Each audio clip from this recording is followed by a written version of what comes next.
চতুর্থ দফায় আগামীকাল রংপুরের বদরগঞ্জ ও তারাগঞ্জ উপজেলায় ভোট গ্রহণ করা হবে। এখন চলছে নির্বাচন কমিশনের শেষ মুহূর্তের প্রস্তুতি।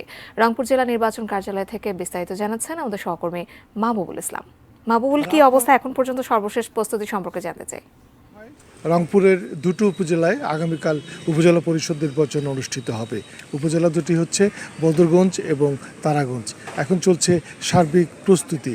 ইতিমধ্যেই কেন্দ্রগুলোতে রংপুর জেলা নির্বাচন কার্যালয় থেকে উপজেলা পর্যায়ে নির্বাচনী সরঞ্জাম পাঠানো হয়েছে এবং আজ দুপুরের পর থেকে এসব সরঞ্জাম কেন্দ্রে কেন্দ্রে পাঠানো হবে। ব্যালট পেপার যাবে আগামীকাল সকালে। রংপুরের দুটি উপজেলায় এবার সরাসরি 4 জন প্রতিদ্বন্দ্বী ভোটযুদ্ধে চেয়ারম্যান পদে ভোটযুদ্ধে অবতীর্ণ হয়েছেন।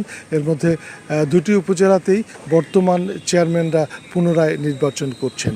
এ দুটি উপজেলায় মোট 158টি কেন্দ্রে আগামীকাল ভোট গ্রহণ করা হবে।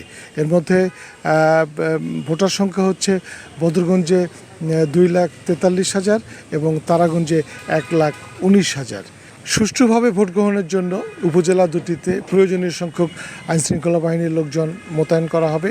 এর মধ্যে রয়েছে 2100 আনসার ভিটিপির সদস্য, 650 জন পুলিশ, 8 প্লাটুন বিজিবি এবং থাকবে র্যাবের স্ট্রাইকিং ফোর্স।